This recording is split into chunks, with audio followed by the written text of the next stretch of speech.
ಭಕ್ತರಿಗೆ ಟೀಕಾಕೃತ್ಪಾದರ ಉಪಕಾರ, ಅವರ ಕೊಡುಗೆ ಅವಿಸ್ಮರಣೀಯವಾದ. ಕೇವಲ ಮಾಧ್ವ ಸಮಾಜದ ಭಕ್ತರಿಗೆ ಮಾತ್ರ ಅಲ್ಲದಂತೆ ಒಬ್ಬ ಆಸ್ತಿಕ, ದೇವರೇ ಇಲ್ಲ ಅಂತ ಹೇಳುವ ನಾಸ್ತಿಕ್ಯದ ಪ್ರಶ್ನೆಗಳಿಗೆ ಉತ್ತರವನ್ನು ಕೊಡಬೇಕು. ದೇವರಿದ್ದಾನೆ, ಅವನು ಜಗತ್ತಿನ ಸೃಷ್ಟಿ ಮಾಡಿದ್ದಾನೆ, ನಮ್ಮೆಲ್ಲರ ಉದ್ಧಾರವನ್ನು ಮಾಡಿ ಮೋಕ್ಷವನ್ನು ಕೊಡ್ತಾನೆ ಪರಮಾತ್ಮ ಅನ್ನುವ ತತ್ವವನ್ನು ಸಮರ್ಥನೆ ಮಾಡಬೇಕು. ಆಕ್ಷೇಪಗಳಿಗೆ ಸಮಾಧಾನ ಹೇಳಬೇಕು ಅಂದರೆ ಟೀಕಾಕೃತ್ಪಾದನೆಗೆ ಶರಣ ಹೋಗಬೇಕು. ಆಸ್ತಿಕ ಸಮಾಜಕ್ಕೇನೆ ದೇವರ ಅಸ್ತಿತ್ವವನ್ನು, ಧರ್ಮದ ಅಸ್ತಿತ್ವವನ್ನು ಸಮರ್ಥನೆ ಮಾಡಿಕೊಟ್ಟ ಮಹಾಭಾವರು ಶ್ರೀಮದ್ ಟೀಕಾಕೃತ್ಪಾದರು, ಶ್ರೀಮದ್ ಆನಂದ ತೀರ್ಥ ಭಗವತ್ಪಾದಾಚಾರ್ಯ. ಅಂತಹ ದೊಡ್ಡ ಉಪಕಾರ ಇದೆ.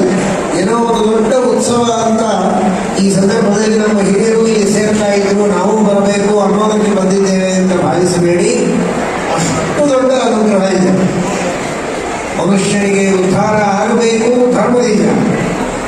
ಧರ್ಮದ ಅಸ್ತಿತ್ವ, ದೇವರ ಅಸ್ತಿತ್ವ ಮನಸ್ಸಿಗೆ ಚೆನ್ನಾಗಿ ದೃಢವಾಗಬೇಕು ಅಂದರೆ ಶ್ರೀಮದ್ ಆಚಾರ್ಯರ ಟೀಕಾಕೃತ್ಪಾದರ ಉಪದೇಶ, ಅವರು ಕೊಡುವ ಯುಕ್ತಿಗಳು, ಅವರು ಕೊಡುವ ಪ್ರಮಾಣಗಳು ನಮಗೆ ಅತ್ಯಂತ ಅವಶ್ಯಕ. ಹಾಗಾಗಿ ಆ ಟೀಕಾಕೃತ್ಪಾದರ ಉಪಕಾರವನ್ನು ನಾವು ವಿಶೇಷವಾಗಿ ಸ್ಮರಿಸಬೇಕು. ಇಷ್ಟು ಮಾತ್ರ ಅಲ್ಲ, ಎಲ್ಲ ಇಷ್ಟಾರ್ಥಗಳು ಟೀಕಾಕೃತ್ಪಾದರ ಸ್ಮರಣೆ ಮಾತ್ರದಿಂದ ಸಿದ್ಧರಾಗ್ತವೆ. ಅವರ ಒಂದೊಂದು ಗ್ರಂಥದ ಪಂಕ್ತಿಯನ್ನು ಓದಿದರೆ ಸಾಕು, ನಮ್ಮ ಇಷ್ಟಾರ್ಥಗಳು ಸಿದ್ಧವಾಗ್ತದೆ. ಯಸ್ಯ ವಾಕ್ ಕಾಮಧೇನುರ್ನಃ ಕಾಮಿತಾರ್ಥಾನ್ ಪ್ರಯಚ್ಛತಿ ಸೇವೇಯಂ ಜಯ ಯೋಗೀಂದ್ರಂ ಕಾಮವಾನಕ್ಷಿರಂ ಸದಾ. ಯಸ್ಯ ವಾಕ್ ಕಾಮಧೇನುರ್ನಃ ಟೀಕಾಕೃತ್ಪಾದರ ಶ್ರೀಮನ್ಯಾಯ ಸುಧಾದಿ ಗ್ರಂಥಗಳ, ಶ್ರೀಮನ್ಯಾಯ ಸುಧಾ ಪ್ರಸಿದ್ಧವಾದದ್ದು ಅದೊಂದೇ ಅಲ್ಲ, 21 ಗ್ರಂಥಗಳನ್ನು ಟೀಕಾಕೃತ್ಪಾದರು ಬರೆದಿದ್ದಾರೆ. 18 ಟೀಕೆಗಳು, 3 ಸ್ವತಂತ್ರ ಗ್ರಂಥಗಳು, 21 ಗ್ರಂಥಗಳನ್ನು ಬರೆದಿದ್ದಾರೆ ಟೀಕಾಕೃತ್ಪಾದರ. ಯಾವ ಗ್ರಂಥದ ಒಂದೊಂದು ಪಂಕ್ತಿಯನ್ನು ಓದಿದರೂ ಕೂಡ ಶುದ್ಧವಾದ ತತ್ವಜ್ಞಾನ ಬರುತ್ತದೆ, ಎಲ್ಲ ಅರಿಷ್ಟ ಪರಿಹಾರವಾಗ್ತದೆ, ಉತ್ತಮವಾದಂತಹ ಇಷ್ಟಾರ್ಥಗಳ ಪ್ರಾಪ್ತಿಯಾಗ್ತದೆ ಎನ್ನುವ ದೃಷ್ಟಿಯಲ್ಲಿ ಯತ್ ಸುಧಾ ಅಂತ ಹೇಳಿಲ್ಲ, ಯಸ್ಯ ವಾಕ್ ಕಾಮಧೇನುರ್ನಃ ಕಾಮಿತಾರ್ಥಾನ್ ಪ್ರಯಚ್ಛತಿ ಸೇವೇತಂ ಜಯ ಯೋಗೀಂದ್ರಂ ಕಾಮವಾನಕ್ಷಿರಂ ಸದಾ. ಟೀಕಾಕೃತ್ಪಾದರ ಒಂದೊಂದು ವಚನವೂ ಕೂಡ, ವಾಕ್ಯವೂ ಕೂಡ ಇಷ್ಟಾರ್ಥಪ್ರದ ಅಂತ ವಿಜಯೇಂದ್ರ ಸ್ವಾಮಿಗಳು ವರ್ಣನೆ ಮಾಡ್ತಾರೆ. ಯಸ್ಯ ವಾಕ್ ಕಾಮಧೇನುರ್ನಃ, ಕಾಮಧೇನು ಹೇಗೆ ಬೇಡಿದ ಎಲ್ಲ ಇಷ್ಟಾರ್ಥಗಳನ್ನು ಕೊಡುತ್ತದೋ ಟೀಕಾಕೃತ್ಪಾದರ ವಚನ ಇಷ್ಟಾರ್ಥಗಳನ್ನು ಕೊಡುತ್ತದೆ. ಪ್ರಧಾನವಾದ ಇಷ್ಟ ಯಾವುದು? ಅದನ್ನು ವಿಷ್ಣು ತೀರ್ಥರು ತಿಳಿಸಿದಂತೆ ಯದು ತಾಪಸಲಭ್ಯಮನಂತ ವಹಿಸ್ತದೋ ಪರತತ್ವ ವಿಹೀಕವರ. ಉಪರತತ್ವ, ವಿಷಯಗಳ ಬಗ್ಗೆ ಅನಾಸಕ್ತಿ, ವೈರಾಗ್ಯ, ಅಲಂಬುದ್ಧಿ ಸಾಕು. ಈ ವಿಷಯಗಳ ಜೊತೆಗೆ ಹೋರಾಟ, ಅದರ ಪ್ರಾಪ್ತಿಗಾಗಿ ಪರದಾಟ, ಇವುಗಳೆಲ್ಲ ಸಾಕು. ಸಾಧನೆ ಮಾಡೋಣ ಅನ್ನುವಂತಹ ಒಂದು ಬುದ್ಧಿ ಇದೆ. ಇದೇ ಬಹಳ ದೊಡ್ಡ ಅಮೂಲ್ಯವಾದ ವಸ್ತು. ಅದು ಟೀಕಾಕೃತ್ಪಾದರ ವಾಕ್ಯದಿಂದ. ಎಲ್ಲ ಸತ್ಕರ್ಮಗಳ ಫಲ ವಿಷ್ಣು ಭಕ್ತಿ, ಅದು ಟೀಕಾಕೃತ್ಪಾದರ ವಾಕ್ಯದಿಂದ. ವಿಹಿತಂ ಕ್ರಿಯತೆ ನಮಯಸ್ಯ ಕೃತಿಯ ಸತ ಭಕ್ತಿ ಗುಣ ಇದು ಹೈಕ ಪದ ಜಯತೀರ್ಥಕೃತವು ಪ್ರಮಾಣವನ್ನು ಭವತಿ. ಇನ್ನುಳಿದ ಲೌಕಿಕ ಫಲಗಳೆಲ್ಲ ಖಚಿತಂ ಕೃಷೇರಿವ ಫಲಾನುಕೂಲಂ. ಅದಕ್ಕಾಗಿ ಪ್ರಯತ್ನ ಮಾಡಬೇಕಾಗಿಲ್ಲ, ತನ್ನ ಪಾಡಿಗೆ ತಾನು ಟೀಕಾಕೃತ್ಪಾದರ ಅನುಗ್ರಹದಿಂದ ಎಲ್ಲ ಸಿಕ್ಕೇ ಸಿಗತ್ತೆ. ಈ ಅರ್ಥದಲ್ಲಿ ಯಸ್ಯ ವಾಕ್ ಕಾಮಧೇನುರ್ನಃ ಕಾಮಿತಾರ್ಥಾನ್ ಪ್ರಯಚ್ಛತಿ ಎಲ್ಲವನ್ನೂ ನಮಗೆ. ಇದಕ್ಕೆ ಇನ್ನೊಂದು ಅರ್ಥ, ಟೀಕಾಕೃತ್ಪಾದರು ರಚನೆ ಮಾಡಿದ ಗ್ರಂಥಗಳ ಒಂದೊಂದು ವಾಕ್ಯಗಳು ನಮಗೆ ಇಷ್ಟಾರ್ಥವನ್ನು ಕೊಡುತ್ತವೆ. ಅಥವಾ ಯಸ್ಯ ವಾಕ್ ಟೀಕಾಕೃತ್ಪಾದರ ಬಗ್ಗೆ ವರ್ಣನೆ ಮಾಡುವಂತಹ ಏನು ವಾಕ್ಯ ಇದೆ? ಹಾಟಿ ಶ್ರೀ ಜಯತೀರ್ಥವರಿಯ ವಚನ ಚೇತಿ ಶ್ರೀ ಆಟೀರಾನಿನ ಫುಲ್ಲದಲ್ಲಿ ಸುಮನವು ಆಟೀರ ಸತ್ವಾಸನ ಭೇಟಿ ಯುಕ್ತಿಮಣಿ ಶ್ರೀಯಾಂ ಸುಮನವಿ ಕೋಟೀರ ಶ್ಲಾಘಿತ ಸಾ ಟೀಕಾ ನಿಜಯ ಕಾಮವಚರಾದ ಟೀಕ ಮಾನಸ. ಇದೇ ಮೊದಲಾದ ಸ್ತೋತ್ರಗಳು ಇದು ಸತ್ಯಪ್ರಿಯ ತೀರ್ಥರು ರಚನೆ ಮಾಡಿ. ಇದೇ ರೀತಿ ಎಲ್ಲ ಮಹನೀಯರು ರಚನೆ ಮಾಡಿದಂತಹ ವಿದ್ಯಾಧಿರಾಜಾದಿ ಮಹಾನುಭಾವರು ಮಾಡಿದ ವರ್ಣನೆ ವಿದ್ಯಾಧಿರಾಜರು, ಶ್ರೀಪಾದರಾಜರು, ರಸರಾಜರು, ಆದಿರಾಜರು, ವಿಜೇಂದ್ರ ಸ್ವಾಮಿಗಳು, ರಘುತ್ತಮ ತೀರ್ಥರು, ರಾಘವೇಂದ್ರ ಸ್ವಾಮಿಗಳೇ ಮೊದಲಾದ ಎಲ್ಲ ಮಹನೀಯರು ಟೀಕಾಕೃತ್ಪಾದರ ಬಗ್ಗೆ ಹೇಳಿದ್ದಾರೆ, ಪ್ರಶಂಸೆ ಮಾಡಿದ್ದಾರೆ, ವರ್ಣನೆ ಮಾಡಿದ್ದಾರೆ, ಸ್ತೋತ್ರ ಮಾಡಿದ್ದಾರೆ, ಪ್ರಾರ್ಥನೆ ಮಾಡಿದ್ದಾರೆ. ಆ ಎಲ್ಲ ವಾಕ್ಯಗಳು ಕೂಡ ಯಸ್ಯ ವಾಕ್, ಯಸ್ಯ ಸಂಬಂಧಿನಿ ವಾಕ್, ಯಾವ ಟೀಕಾಕೃತ್ಪಾದರ ವರ್ಣನೆಯನ್ನು ಮಾಡುವುದಕ್ಕೆ ಹೊರಟ ವಾಕ್ಯಿದೆ, ಸ್ತೋತ್ರ ಇದೆ, ಅದೆಲ್ಲವೂ ಕೂಡ ಕವಿತಾರ್ಥಾನ್ ಪ್ರಯಚ್ಛತಿ ಸೇವೆ ಯೋಗೀಂದ್ರಂ ನವಮಾನಕ್ಷರಂ ಸದಾ.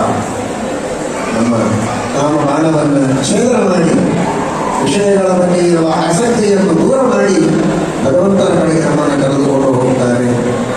ಯಸ್ಯ ವಾಕ್ ಕಾಮಧೇನುರ್ನಃ ಕಾಮಿತಾರ್ಥಾನ್ ಪ್ರಯಚ್ಛತಿ. ಏನಂಥ ಮಹತ್ವ ಟೀಕಾಕೃತ್ಪಾದರ ಮಾತಿಗೆ! ಟೀಕಾಕೃತ್ಪಾದರ ಮಾತು ಅನ್ನೋದಕ್ಕಾಗಿಯೇ ಅದಕ್ಕೆ ಮಹತ್ವ. ಏನಾದರೂ ವೈಶಿಷ್ಟ್ಯ ಇದೆಯಾ ಅಂತ. ಯಸ್ಯ ವಾಕ್ ನಃ ವಾಕ್, ಆದ್ದರಿಂದ ಕಾಮಿತಾರ್ಥಾನ್ ಪ್ರಯಚ್ಛತಿ. ಟೀಕಾಕೃತ್ಪಾದರ ಮಾತು ಇದು ಎಂಥ ಮಾತು! ಮಹಾಕಾಮಿತಾರ್ಥಾನ್ ಪ್ರಯಚ್ಛತಿ, ನಮಗೆ ಬೇಕಿದ ಇಷ್ಟ ಅರ್ಥಗಳನ್ನು ಕೊಡ್ತದೆ. ಸರಿ, ಯಾಕೆ ನಃ ವಾಕ್? ಆ ಒಂದೇ ವಿಜೇಂದ್ರರ ಮಾತಿಗೆ ಅನೇಕ ರೀತಿಯ ಅಭಿಪ್ರಾಯಗಳು. ಯಸ್ಯ ವಾಕ್ ನಃ ವಾಕ್. ನಃ ವಾಕ್ ಅಂದರೆ ಪರಮಾತ್ಮನ ಗುಣಗಳನ್ನು ತಿಳಿಸುವಂತಹ ಮಾತು ಟೀಕಾಕೃತ್ಪಾದರ ಮಾತು. ದೇವರ ಮಹಿಮೆಯನ್ನು ವರ್ಣನೆ ಮಾಡುತ್ತದೆ.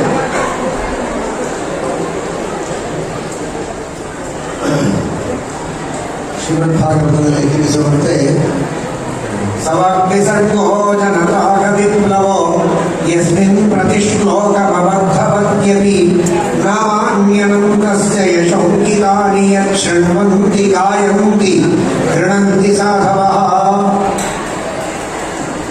ಬೇಕಾದಷ್ಟು ಸಾಹಿತ್ಯದ ಸೌಂದರ್ಯ ಇರಬಹುದು. ನತತ್ವಚಿತ್ರಪದಂ ಹರಿಯಶೋ ಜಗತ್ಪವಿತ್ರಂ ನಗರಣೀತಕರ್ಹಿ ಚಿತ್ತದ್ವಾಯಸಂ ತೀರ್ಥಪುಷಂತಿ ಮಾನಸಾಃ ನಯಂತ್ರ ಹೌಸಾನ್ಯಪತಂ ವಿಮಂಶಯ.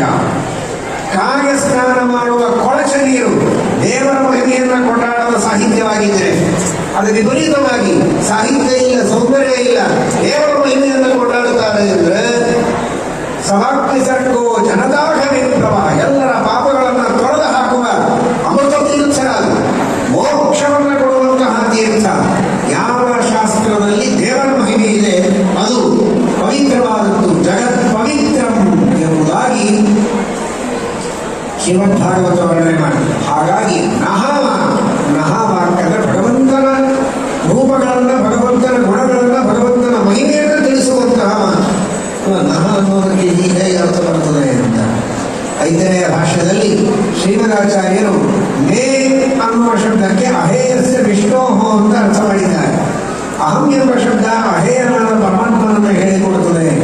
ಅದರ ಷಷ್ಠಿ ವಿಭಕ್ತಿ ಮೇ ಅಂದ್ರೆ ಅಹೇಯಸ್ಯ ವಿಷ್ಣೋಹೋ. ಅದರ ಬಹುವಚನ ನಃ ಅಂದ್ರೆ ಅಹೇಯಾನಾಂ ಭಗವದ್ ರೂಪಾಣಾಂ ಭಗವದ್ ಗುಣಾನಾಂ ಯಸ್ಯ ನಃ. ಆ ಟೀಕಾಕೃತ್ಪಾದರ ವಾಕ್ಯ ಇದು ಭಗವದ್ ರೂಪಗಳನ್ನು ತಿಳಿಸುವ ವಾಕ್ಯ, ಭಗವಂತನ ಗುಣಗಳನ್ನು ತಿಳಿಸುವ ವಾಕ್ಯ, ಪರಮಾತ್ಮನ ನಿರ್ದೋಷತ್ವವನ್ನು ಜಗಜ್ಜನ್ಮಾದಿ ಕಾರಣತ್ವವನ್ನು ತಿಳಿಸುವ ವಾಕ್ಯ. ಆದ್ದರಿಂದ ಕಾಮಿತಾರ್ಥಾನ್ ಪ್ರಯಚ್ಛತಿ. ಟೀಕಾಕೃತ್ಪಾದರನ್ನೇ ಸಮರ್ಥರು ಅಂತ ಹೇಳಲು ಹೊರಟದ್ದಲ್ಲ. ಅವರು ಆ ಭಗವಂತನ ಗುಣಗಳನ್ನು ಪ್ರತಿಪಾದನೆ ಮಾಡ್ತಾರೆ, ಸಮರ್ಥನೆ ಮಾಡ್ತಾರೆ ಅನ್ನೋದಕ್ಕೆ ಒಂದೊಂದು ವಾಕ್ಯ ಅದು ಮಂಗಲ ವಾಕ್ಯ, ಅದು ಪವಿತ್ರ ವಾಕ್ಯ, ಅದು ತಾರಕ ವಾಕ್ಯ.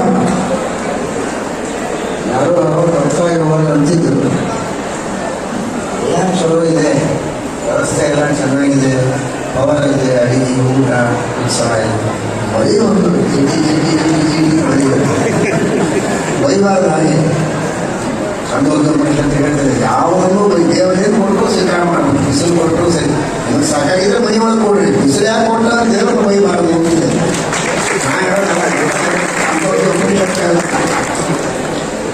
ಯಾಕೆ ಜಿಡಿ ಅಂದರೆ ಏನು ಶಾಸ್ತ್ರ ತಿಳ್ಕೊಬೇಡ, ನೀವು ಏನಕ್ಕೆ ಕೇಳ್ತೀವಿ. ಇಲ್ಲಿ ಬರುವಾಗ ನೀವು ಚೀಟಿ ಗುರುಗಳೇ ತಾರಕ ಅಂತ ನಂಬುವುದರಲ್ಲಿ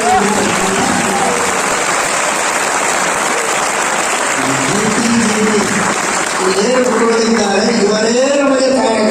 ಯಾಕೆ ಅಂದರೆ ಅಂತಹ ಗ್ರಂಥವನ್ನು ರಚನೆ ಮಾಡಿ ಕೊಟ್ಟಿದ್ದಾರೆ ಅನ್ನೋದಕ್ಕೋಸ್ಕರ. ಆದ್ದರಿಂದ ಯಸ್ಯ ವಾಕ್ ಕಾಮಧೇನುರ್ನಃ ಕಾಮಿತಾರ್ಥಾನ್ ಪ್ರಯಚ್ಛತಿ ಸೇವೇತಂ ಜಯ ಯೋಗೀಂದ್ರಂ ನಾಮಮಾನಕ್ಷರಂ. ಇಂತಹ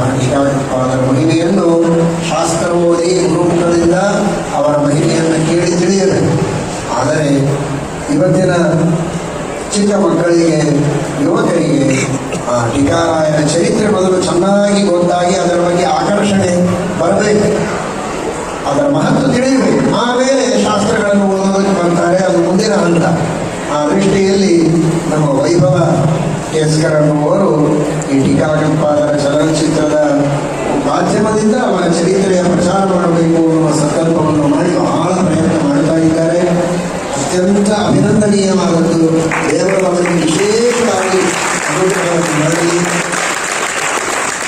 ಅವರ ಹೆಸರಿಗೆ ತಕ್ಕಂತೆ ವೈಭವ ಅಂತ ಅವರ ಹೆಸರು, ವೈಭವದಿಂದ ಈ ಕಾರ್ಯ ನೆರವೇರಲಿ ಅಂತ ದೇವರಲ್ಲಿ ಪ್ರಾರ್ಥನೆ ಮಾಡಿದ್ದಾರೆ. ಈ ಕಾರ್ಯಕ್ಕೆ ವಿಶೇಷವಾಗಿ ಅವರ ತಾಯಿ, ಅವರ ತಂದೆ ಅವರಿಗೆ ಪ್ರಚೋದನೆಯನ್ನು ಕೊಟ್ಟಿದ್ದಾರೆ. ಸುಮ್ಮನೆ ಕೂತು ಏನೇನೋ ಕೆಲಸ ಮಾಡಬೇಡ, ಟೀಕಾಲಯದ ಸೇವೆ ಮಾಡು ಅಂತ ಅವರ ತಂದೆ ತಾಯಿ ಹೇಳಿದ್ರು. ನಿಜವಾಗಿ ಅವರಿಗೆ ಅಭಿನಂದನೆಗಳನ್ನು ನಾವು ತಿಳಿಸಬೇಕು. ಅದೇ ರೀತಿ ನಮ್ಮ ಮುಖ್ಯಮಂತ್ರಿ ಶ್ರೀಕಾಂತಾಚಾರ್ಯರು ಟೀಕಾಕೃತ್ಪಾದರ ಸೇವೆಯನ್ನ 3 ಗ್ರಂಥಗಳನ್ನು ಬರೆದು ಅವರ ಮೂಲ ಬೃಂದಾವನ, ಟೀಕಾಕೃತ್ಪಾದರ ಮೂಲ ಬೃಂದಾವನ ಇಲ್ಲಿಗೆ ವಾಕ್ಯದಲ್ಲಿದೆ ಎನ್ನುವ ಐತಿಹಾಸಿಕ ಸತ್ಯವನ್ನ ಸಮರ್ಥನೆ ಮಾಡಿದ್ದಾರೆ. ಅದರ ಜೊತೆಗೆ ಈ ಒಂದು ಚಲನಚಿತ್ರಕ್ಕೂ ಕೂಡ ಬೇಕಾದಂತಹ ಪಾತ್ರವನ್ನು ವಹಿಸಿದ್ದಾರೆ ಅವರು, ಅವರ ಮಗ ಭಾರತೀ ರಮಣ. ಜೊತೆಗೆ ಅದಕ್ಕೆ ಬೇಕಾದ ಎಲ್ಲ ಸಹಾಯವನ್ನು, ಸ್ಕ್ರಿಪ್ಟ್ ಅನ್ನ, ಹಾಡು ಇತ್ಯಾದಿಗಳನ್ನು ಕೂಡ ಕೊಟ್ಟು ಆ ವೈಭವ ಅವರಿಗೆ ವಿಶೇಷ ಸಹಕಾರ ಮಾಡ್ತಾ ಇದ್ದಾರೆ. ಅವರಿಗೂ ಅವರ ಮನೆಯಲ್ಲೂ ವಿಶೇಷವಾಗಿ ದೇವರು ಜ್ಞಾನ ಪ್ರವಚನಗಳನ್ನು ಮಾಡಿಸಲಿಲ್ಲ. ಹಾಗೂ ಅನೇಕ ಪಾತ್ರಧಾರಿಗಳು, ವಿದ್ಯಾರ್ಥಿಗಳು, ವಿದ್ವಾಂಸರು, ಕೆಲವು ಸ್ತ್ರೀಯರು, ಹೆಣ್ಣು ಮಕ್ಕಳು ಬೇರೆ ಬೇರೆ ಪಾತ್ರಗಳನ್ನು ವಹಿಸಿ ತಮ್ಮ ಸೇವೆಯನ್ನು ಸಲ್ಲಿಸಿದ್ದಾರೆ. ಇದಕ್ಕೆ ಸಹಕಾರವನ್ನ ವೆಂಕಟಾಚಾರ್ಯ ಪೂಜಾ ವಿಶೇಷವಾಗಿ ಅವರು ಸಹಕಾರವಾಗಿದ್ದಾರೆ. ಇನ್ನೂ ಅನೇಕ ಹೆಸರು ನನಗೆ ಗೊತ್ತಿಲ್ಲ. ತಾವೆಲ್ಲ ಮಾಣಿಪುರಿ ವಿದ್ಯಾರ್ಥಿಗಳು ಕೂಡ ಇಲ್ಲಿ ಇದಕ್ಕೆ ಸಹಕಾರವನ್ನು ಮಾಡಿದ್ದಾರೆ. ಅನೇಕ ಇಲ್ಲಿಯ ಗೃಹಸ್ಥರು, ಇದಕ್ಕೆ ದಾನಿಗಳು, ನಮ್ಮ ಕಾಶಿ ಮೊದಲಾದವರೆಲ್ಲ ಸಾಕಷ್ಟು ಇದಕ್ಕೆ ದಾನವನ್ನು ಮಾಡಿದ್ದಾರೆ. ಎಲ್ಲ ಭಗವದ್ ಭಕ್ತರಿಗೂ ಕೂಡ ವಿಶೇಷವಾಗಿ ಹಯವಾಯುಗಳ ಅನುಗ್ರಹವಾಗಲಿ ಅಂತ ಪ್ರಾರ್ಥನೆ ಮಾಡ್ತೇವೆ. ಮತ್ತು ಉತ್ತರಾದಿ ಮಠದ ಗುರು ಪರಂಪರಾ ಅನ್ನುವಂತಹ ಗ್ರಂಥವನ್ನು ನಮ್ಮ ರವೀಂದ್ರ ಕೆಂಬಾವಿ ಎನ್ನುವರು ಮರಾಠಿ ಭಾಷೆಯಲ್ಲಿ ಬರೆದಿದ್ದಾರೆ. ಅದರ ಪೂರ್ಣ ಉಪಯೋಗವನ್ನು ಮರಾಠಿ ಭಾಷೆಯ ಎಲ್ಲ ಭಗವದ್ಭಕ್ತರು ಕೂಡ ಪಡೆದುಕೊಳ್ಳಬೇಕು. ಟೀಕಾಕೃತ್ಪಾದಾಂಚ उपकार अपार आहे, अनंत आहे. आई वडिलांचा उपकार जोपर्यंत हा देह राहतो तोपर्यंत त्यांचा उपकार असतो. परंतु जोपर्यंत शुद्ध तत्वज्ञान आहे, तत्वज्ञानाचा उपयोग जोपर्यंत होतो, मोक्षामध्ये सुद्धा तत्वज्ञानाचा उपयोग आहे, तोपर्यंत टीकाकृत्पादांचा अनुग्रह, त्यांचा उपकार आम्हाला आहेच असायला पाहिजे. म्हणून टीकाकृत्पादांचा विशेष स्मरण करून त्यांचा अनुग्रह प्राप्त करा. जयतीर्थ जयतीर्थ जयतीर्थ पाहिमां, जयतीर्थ जयतीर्थ जयतीर्थ पाहिमां, जयतीर्थ जयतीर्थ जयतीर्थ क्षमां, जयतीर्थ जयतीर्थ जयतीर्थ क्षमां, जयतीर्थ जयतीर्थ जयतीर्थ पाहिमां, जयतीर्थ जयतीर्थ जयतीर्थ पाहिमां, जयतीर्थ जयतीर्थ जयतीर्थ क्षमां, जयतीर्थ जयतीर्थ जयतीर्थ क्षमां, जयतीर्थ जयतीर्थ जयतीर्थ पाहिमां, जयतीर्थ जयतीर्थ जयतीर्थ पाहिमां, जयतीर्थ जयतीर्थ जयतीर्थ क्षमां, जयतीर्थ जयतीर्थ जयतीर्थ क्षमां. आज एक श्रेष्ठ मंत्र दिले आहे, स्मरण करीत राहा, संकीर्तन करीत राहा. टीकाकृत्पादांचा विशेष अनुग्रह सर्व भाविकांना होतो, याच्यामध्ये संशय नाही. माधवाचार्य निलंगा विशेष सेवा त्यांनी केली आहे, त्यांना सुद्धा भगवंताचा विशेष अनुग्रह होऊ दे म्हणून प्रार्थना करतो. हरे नमः. श्रीकृष्ण. ओम शुक्रमसि ज्योतिरसि तेजोसि